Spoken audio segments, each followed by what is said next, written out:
votre commandant de bord. Bienvenue à bord de Cockpit, le podcast de Selectour.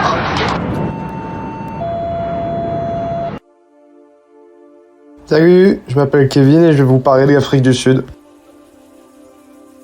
Bonjour à toutes et à tous, je suis Clémence et je suis ravie de vous accueillir dans ce cockpit en toute intimité pour parler voyage à travers le monde.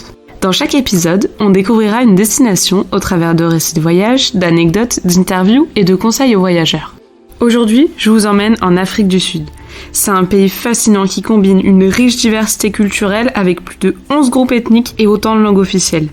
Des paysages variés avec des réserves naturelles, des réserves animalières, des plages spectaculaires, des vignobles de renommée, des sites historiques, des grandes villes bouillonnantes ainsi qu'une histoire complexe. Kevin et sa compagne ont sillonné le pays en voiture pendant 3 semaines et ce voyage les a profondément marqués. Alors embarquons à bord pour vivre avec eux ce périple hors du commun. Bonjour Kevin, merci beaucoup d'avoir accepté de venir nous raconter ton super voyage en Afrique du Sud. Et bonjour Clémence, je te remercie pour ton invitation, c'est avec plaisir. Et alors du coup, raconte-nous un peu pourquoi avoir choisi cette destination pour un voyage. On s'est renseigné, on a lu des récits de voyage un peu sur internet et ça nous a donné l'impression que c'était un pays très complet. On a de la montagne, on a de la plage, on a des grandes villes, on a des grands espaces, des grandes lignes droites, des parcs, il y a vraiment de tout. Et c'était cette diversité qu'on recherchait, c'était de louer une voiture et de partir à l'aventure et de découvrir un pays dans un continent qu'on ne connaît pas. Ok. Et alors du coup, vous avez fait 3 semaines en itinérance, donc toute la côte du pays plus le nord-est. Est-ce que tu peux nous emmener avec nous dans ton voyage et nous raconter un peu ces 3 semaines qui ont eu l'air d'être quand même assez paradisiaques ? C'était magique. On a commencé par arriver au Cap. Le Cap qui est à l'extrême ouest du pays, c'est vraiment au bout du monde. C'est là qu'on a aussi le Cap de Bonne-Espérance, le point le plus au sud de l'Afrique. Donc on y a passé 3 nuits. La particularité du Cap, c'est que c'est une ville qui est au bord de la mer avec une montagne en plein milieu. Ah oui, c'est atypique. C'est totalement atypique parce que tu peux vraiment te prélasser sur la plage et regarder une montagne juste en ouvrant les yeux. C'est une ville assez grande, donc là aussi je recommande déjà de louer une voiture pour profiter du Cap et de sa région. On peut aussi ne rester qu'au Cap, mais au final je pense qu'on raterait certaines choses. Je retiens d'aller au Cap de Bonne-Espérance, c'est des randonnées à faire, ça dure 1 heure ou 2. D'aller visiter le jardin botanique de Kirstenbosch. Ouais. Qui est incroyable, qui est sur l'autre flanc de la montagne de la Table et qui a une diversité assez incroyable de plantes, d'arbres, de fleurs que j'ai jamais vu nulle part ailleurs. Petit tips, si vous y allez l'été, alors faut savoir que l'été par rapport à la France c'est inversé, ouais. Donc pour nous c'est l'hiver, pour eux c'est l'été. Tous les dimanches il y a des concerts. Ah, c'est bon à savoir ça. Pour un prix tout à fait abordable, c'est l'équivalent de 5 €. On s'est retrouvé à voir un concert de rock assis et les pieds dans la verdure. Trop bien. Avec les gens du coin, donc vraiment, ça c'était un super souvenir. Oh bah top. Ensuite, ne pas hésiter à sortir du Cap pour aller à 3/4 d'heure à l'est du Cap, dans la ville de Stellenbosch et sa région. Il faut savoir que l'Afrique du Sud, c'est l'un des plus grands producteurs de vin au monde. Ouais, c'est vrai que c'est assez connu. Et ils font des très bons vins. Ils ont une grosse production. Nous, on a visité 2 vignobles. On a pris un peu au hasard, on s'est arrêté. C'est des espèces de grands bâtiments victoriens, tout blancs, des grands domaines. Magnifiques. Ils ont un cépage qui est unique et qui n'existe que là-bas, qui s'appelle le pinotage et qui est très bon, je le recommande. Donc après nos 3 premières nuits au Cap, on a commencé notre périple. L'Afrique du Sud, c'est un pays qui est niveau routier, qui est très bien développé, il y a des grandes autoroutes toutes neuves, donc c'était un vrai plaisir de rouler et les gens ont une conduite assez douce, donc no stress. On arrive à Wilderness, qui est un peu la porte d'entrée de la Garden Route, qui est un parc national assez grand, qui offre des paysages absolument magnifiques à voir en voiture, que je recommande vivement, parce qu'on peut s'arrêter à plein d'endroits et profiter de paysages tout à fait magnifiques.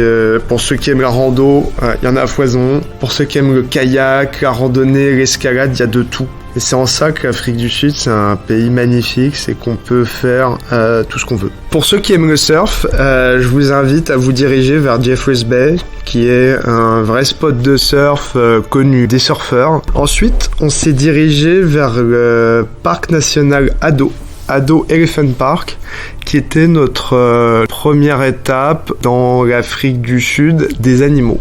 Donc Ado Elephant Park, qui est le 3e plus grand parc national d'Afrique du Sud, qui est une réserve dans laquelle on va retrouver des éléphants, des zèbres, des girafes, des rhinocéros, dans un environnement très vert, protégé, fermé, où les animaux peuvent gambader en totale liberté sans se marcher dessus. Donc c'est visitable en voiture, c'est mieux d'y arriver tôt parce que c'est l'heure où les animaux sortent pour aller boire et pour manger, parce qu'après il fait trop chaud. Ok, oui, donc c'est là que tu as le plus de chances de les voir. Donc il faut y aller vers 7h du matin pour commencer, et c'est là qu'on s'est retrouvé très vite nez à nez avec un éléphant sur le bord de la route qui nous regardait. Impressionnant. Et qui marchait vers la voiture, et on pensait qu'il allait nous frôler, et au final il est parti ailleurs rejoindre ses amis. Il t'ignore et il fait sa vie, quoi. Il fait sa vie, il est chez lui. Bah oui, c'est et toi qui es chez lui. On peut profiter, il nous laisse venir chez lui. Je recommande vivement de partir avec une paire de jumelles, et si possible de les acheter avec un petit accessoire qui permet de fixer son téléphone dessus. Comme ça permet pour ceux qui n'ont pas un appareil photo avec un grand objectif, de profiter des jumelles et d'avoir des beaux souvenirs dans son téléphone. Ah, ça c'est un très bon tip, merci beaucoup. De Port Elizabeth, on a pris un vol intérieur pour se diriger à Johannesburg. Donc de Johannesburg, on est parti vers une ville qui s'appelle Graskop, qui est à 4 heures de route. Et là, je recommande d'y rester 2 nuits parce qu'il y a énormément de choses à faire et à voir. Graskop est situé au bord du Blyde River Canyon, qui est le 3e plus grand canyon du monde. Ah donc oui. pour ceux qui ont déjà vu Grand Canyon et qui s'étaient dit qu'ils ont tout vu, ils n'ont pas vu Blyde River Canyon. C'est vraiment incroyable. C'est un canyon qui est verdoyant. On peut y visiter et aller se balader dans des cascades. Il y a énormément de points de vue. On peut s'arrêter en voiture. Et 2 jours pour faire toutes les randonnées que propose la région. Si je devais retenir une randonnée à faire au Blyde River Canyon, ça serait celles qui sont accessibles à partir du Blyde River Forever Resort. Pourquoi ? Parce qu'il faut rentrer dans le complexe hôtelier pour accéder au point de départ des randonnées. Et c'est des randonnées qui peuvent... Il y en a des dures, il y en a des faciles. Elles peuvent durer entre 1 et 3 heures. Oui, donc pour tous les niveaux... Pour tous les niveaux, et on a accès à des points de vue qui sont pas accessibles autrement, qui sont absolument magnifiques. Notamment le point de vue des Three Rondavels, qui est une formation géologique totalement atypique où on a 3 espèces de chapeaux qui se succèdent l'un après l'autre. Ok, ah ouais, donc ça assez intéressant à regarder.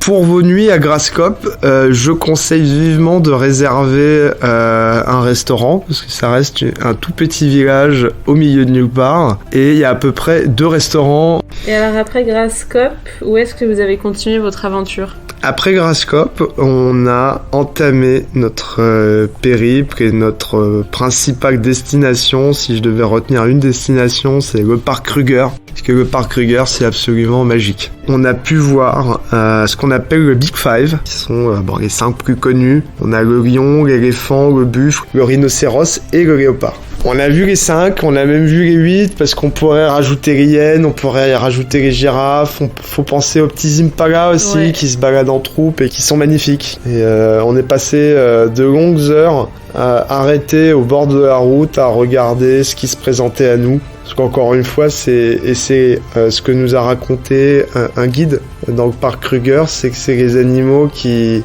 se montrent plutôt que nous qui les trouvons. Je pense qu'il faut vraiment y rester au moins 4 nuits, voire plus, pour prendre le temps de profiter du parc.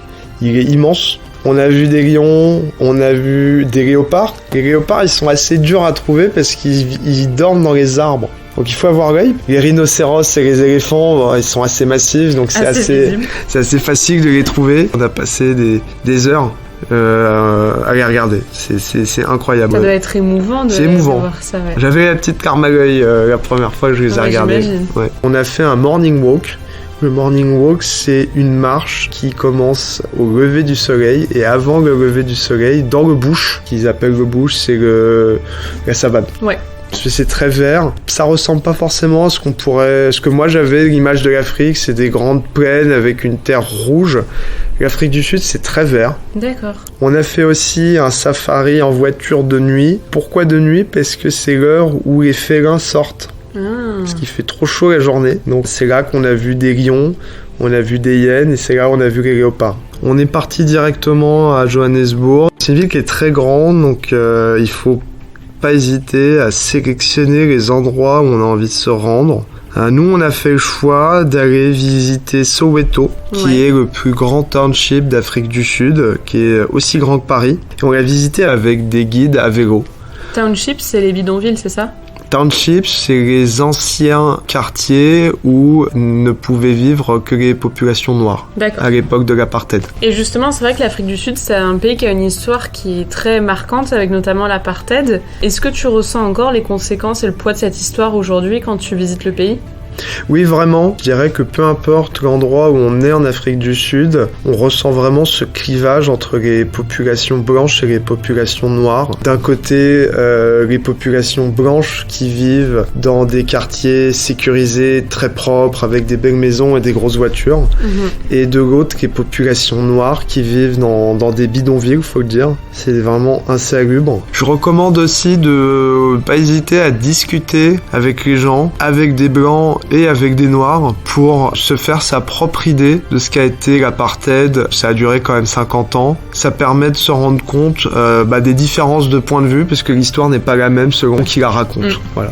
Bah écoute, je te remercie beaucoup pour ce récit qui m'a fait voyager avec toi. Est-ce que tu aurais un dernier mot à dire pour finir de nous convaincre de voyager en Afrique du Sud ? Je dirais que c'est un pays qui plaira à tout le monde, qu'on soit sportif, qu'on soit plutôt voiture, qu'on aime manger, qu'on ait envie de boire d'autres vins. C'est vraiment un voyage qui nous a marqué, moi et ma compagne. Si je devais retenir quelque chose de l'Afrique du Sud, c'est ces parcs avec tous ces animaux dans des paysages à couper le souffle. C'est un pays magique. C'est un pays magique qui vaut vraiment le détour. Je dirais, allez-y et vous verrez. Eh ben écoute, je te remercie infiniment Kevin, j'ai vraiment voyagé avec toi et ça m'a donné très envie de découvrir ce pays. Merci à toi Clémence et puis j'espère que tu auras la chance un jour de pouvoir y aller. C'était Cockpit, le podcast de Selectour. Merci beaucoup pour votre écoute, j'espère que ça vous a inspiré et fait voyager autant que nous. Et si vous souhaitez écouter d'autres aventures autour du globe, alors abonnez-vous à notre chaîne de podcast sur votre appli d'écoute préférée ou suivez-nous sur nos réseaux sociaux, Facebook, Instagram, Twitter et TikTok, @Selectour. À bientôt dans le cockpit.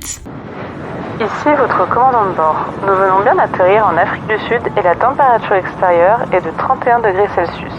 Merci d'avoir choisi Cockpit pour ce voyage audio. Nous espérons vous revoir très vite.